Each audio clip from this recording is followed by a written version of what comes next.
What if I told you there was a wonderful half-acre organic garden that produced tasty fruits and vegetables, and that wonderful half-acre organic garden was located right here in Lakewood on Wadsworth Boulevard? Would you be surprised? Well, it's true, and we're going to find out all about it coming up on KLTV8's Lakewood Open for Business.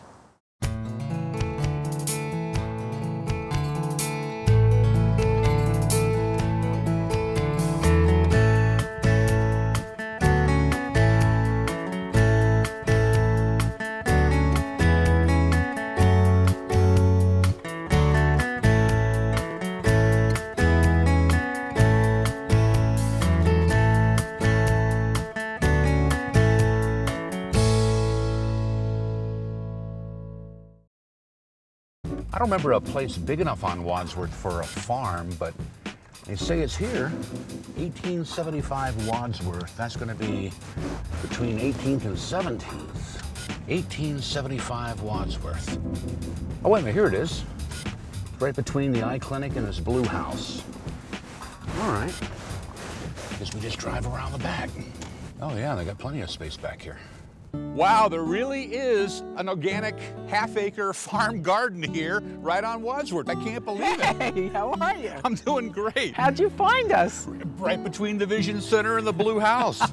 I'm Mike. Hi, I'm Barbara Moore. Hi, Barbara. How are you? I'm good. What prompted you to create a place like this right in the middle of the Wadsworth corridor? Well, about 3 years ago, I started looking at becoming, a community garden leader, and so I could engage with all the people that wanted to grow at small scales. And so the nonprofit that owned this property called me and said, hey, would you like to use this? So I just drove over and I was like, wow, this is like exactly what I need. And then not only were they so nice to me, but then I, talked to the city of Lakewood about if I could, have a community garden here because I'm very involved in zoning. And they said, yeah, sure, why not? What is unique about this business? My vision for Harvest Mountain is really the pioneering the restoration of agriculture to Jefferson County. Farming is really my first passion, to let people know what farming is and how do you do that in an urban area.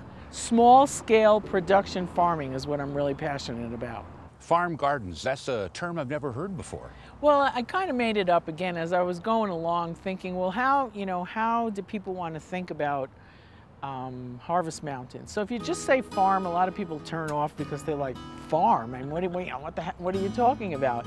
But a lot of people are interested in community gardening. It is a combination of small-scale intensive farming, but also gardening, because we have community gardeners or people that are gardeners that want to learn, like, oh, I didn't know you could grow collards and you plant them in March in Lakewood. We're very interested in helping people have success in gardening as well, so they have fun with it. We can grow things in Lakewood. We can grow lots of vegetables and fruits in Jefferson County. You just have to get, I think, a little more love and insight into what that takes. What exactly is organic? I've heard that bantered around quite a bit, but what does it really mean? USDA sets what an organic farm is. They set standards, so if you have that stamp on your, veggies, that means that you're meeting all the standards. I'm a non-certified organic farmer. So what it means is we don't put any pesticides, no chemicals in the soil. If we have pests, we don't use anything that would be considered a chemical. We use maybe a safe soap, or, we try to build up the soil with fish emulsion, kelp, all natural, non-chemical products. I can tell that organic is something that you're very passionate about. I really am. I got cancer in 2001, and a friend of mine gave me a book that kind of talked about your body, and that everything you put in your body is kind of like, it's like a system. And so when I read about chemicals, not everybody believes this, but I don't think it's that good for your immune system to eat a lot of chemicals. So for me, my choice is, and I don't tell people, what to think, I just said, gee, I don't want to have any chemicals because I'm fighting for my life to not have cancer. Barbara, what is the mission for Harvest Mountain Farm Gardens? Well, the mission is to pioneer agriculture education to the Metro Front Range area and to increase activism in local foods. So an activist for local foods actually promotes more people growing local foods. And how do you do that? Well, first of all, you have to know who they are, and then you have to learn, you know, what is that all about. You have to buy their food and then come and help and then tell other people, which they do. Oh, go over to that little market stand and meet those crazy people over there. So the first thing we have for our CSA members that are coming tonight. And what is CSA? Community Supported Agriculture. My husband hates that CSA word. He's like, what? That is so complicated.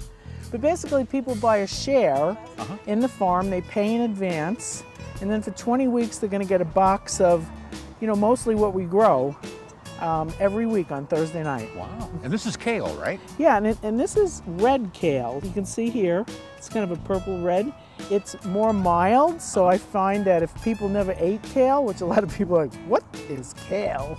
It's a cabbage family, but it's mild and it grows really well, as you can see. We sell seeds for red kale too. I'll say to people, oh, well, red kale, you know. And so anyway, we cut these in bunches of 12, and that's the first thing we're gonna have for their box tonight. Great.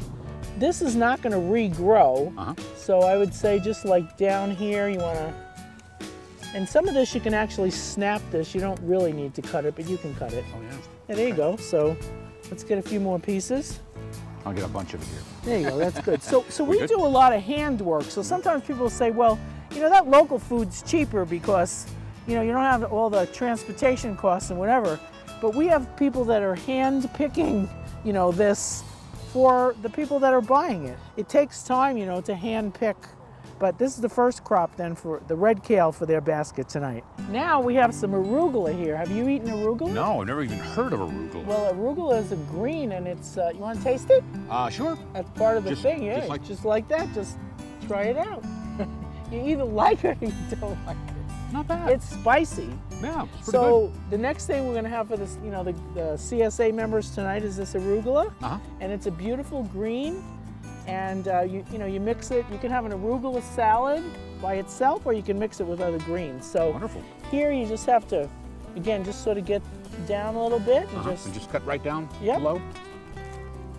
Okay. And then you have to watch out for the drip lines under there. You don't want to cut them. Yeah. That's the other key. That wouldn't be good. We're just going to wash this then, and then we're going to put it in a bag for people. So these are fava bean plants, planted these again in March, and they take almost 100 days.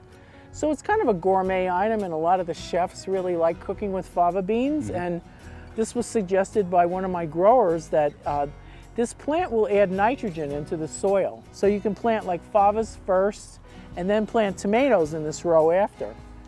So these little flowers here will be the beans.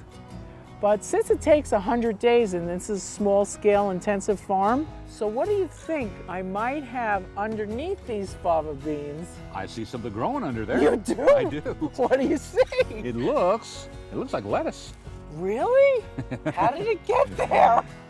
That's pretty cool. So you know that this is going to take at least 100 days to grow, and so you've got another crop growing right under it. Yeah, because the head lettuce will be done in like 30 days, and it loves the shade under here because lettuce like, you know, cool weather, and it's kind of hot in Colorado. Yeah. Just a beautiful thing that they can be shaded and so happy, and then they'll be ready to, you know, feed people, but then the favas are just happy there too. And that's a great use of space. Yeah, and especially because we don't have, you know, a lot of space. So, and the soil is very organic. There's a lot of, you know, living matter in this compost that we put in here, and we'll be adding that. So it's very rich.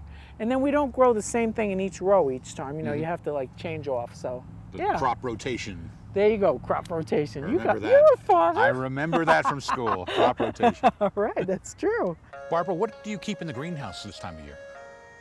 Green things? Well, those are some of the little babies that started in January. We have thousands of tomatoes in there. You want to see them? Sure, absolutely. They each have their own little personality. Hi there.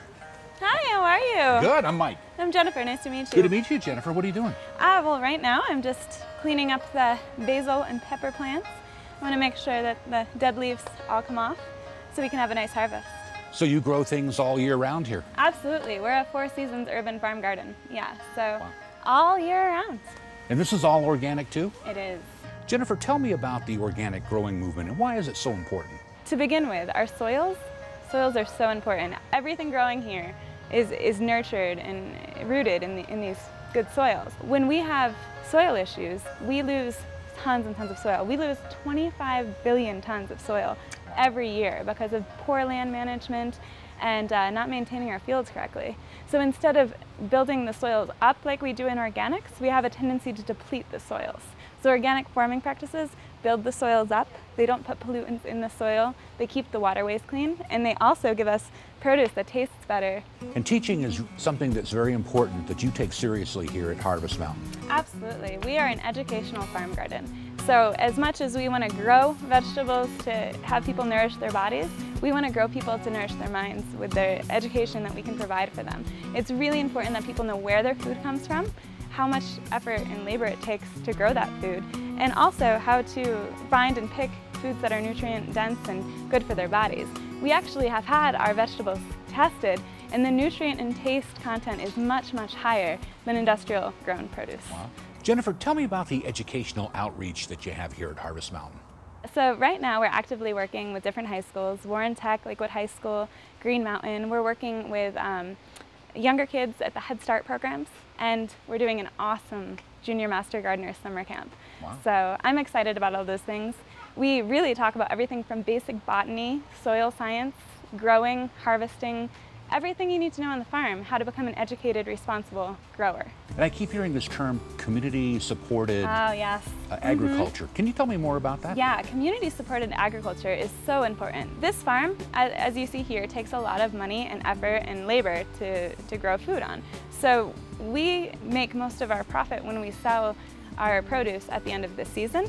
However, we don't necessarily need all of our profit then. We need it up front in order to get the farm going and started. These flats cost money, the seeds cost money, just the structure here costs money. And most importantly, our biggest overhead cost is labor. So we have to, take care of that. So the community essentially supports us by buying shares. And they say, you're gonna pay this X amount of money a week, you get one box or a share of vegetables, and that money that you pay up front is going to give you 20 weeks of vegetables all year round. Wow. So the community literally supports our agriculture. So CSAs are very important. So there's a lot of opportunity for people to get involved here. They can buy shares, they can come volunteer. I started off here because I had a community garden plot. That's Wow. how I got involved with Harvest Mountain. So yeah, we have community garden plots. We have people come here and harvest and grow all the time. So we are supported completely by interns and volunteers. Like I said, our largest overhead cost, which we're trying to avoid doing, is paying a full-time grower. So that's really our biggest issue, is having people come and help. This is community supported. We need the community to be involved. So what do you enjoy most about working here at Harvest Mountain? I love seeing little kids loving tomatoes and basil and trying vegetables for the first time. I love seeing high school kids come here with a bag of Cheetos and a Diet Coke in their hand and put it down at the end of the day and go home with greens. That's my favorite part, and being like nurturing and growing food for their bodies and teaching people that they can do that. So I love that. Hi Esther, I'm Mike. Hi, Mike. Jennifer told me you're a master composter. What is that? I've never heard of that before. Master composters are through the Denver Urban Gardens, and it is a program for community-based education to teach people how to compost and make better use out of their gardens and their soils. And why is composting important? What does it do? Well, it utilizes the current resources. We take a lot of the clippings from harvesting and we put those here. Some weeds we'll use, weeds with seeds or weeds with big roots or tap roots or something we cut out. But they can be dried and left here and chopped up and incorporated in with the brown material. So in a way, it's sort of like nature's way of recycling. Absolutely. Well, this has been great. Thank you. Thank you, Mike. It was great visiting with you. It's time to go buy some vegetables. That sounds terrific. Enjoy them. Thanks a lot. All right, I think I'm ready to check out. You ready to check out? I am. Oh, you're going to get healthy. Arugula. Oh, this looks great. You know how to cook kale? You know what? I'm going to juice it. Very good. Oh, I'm all wow, set. You are trendy. Yep. How are you getting the word out about Harvest Mountain? Jennifer helps some. We have a Facebook page. We have a website page. Use Craigslist sometimes. Really word of mouth with volunteers, telling people about it. Word of mouth is our biggest thing, I think. Yeah, neighbors, we take people's address, email address, because they want to know what we're doing, and then we always tell other people, because together we grow. Together we grow. I like that. I like that. And so if somebody wants to get involved, how do they do that? If they do social networking, they can go on the website or to our volunteer coordinator, and then we'll set up so that they can come and see us, or they can come when the market's open. If people come and we're harvesting and stuff, we help people anyway, and of course we always have the plants for sale. So West side of Wadsworth, 1875 Wadsworth, between the Blue House and the Vision Center. Anybody can find it, since I found it. That's right. Ladies, it's been great. Thank you. I appreciate it. Thanks so much. Had a lot of fun. It was fabulous. It feels nice, it's natural. It's normal to have vegetables growing everywhere. I think that if you don't have knowledge, how can you decide anything? Sure. So that is my heart. If people could come and look and see, come take a tour, and then at least tell others about it. When it comes to fruits and vegetables, you can't get any more local than Harvest Mountain Farm Gardens. And speaking of local, be sure to join us again next month as we meet with another local business right here on KLTV8's Lakewood, Open for Business.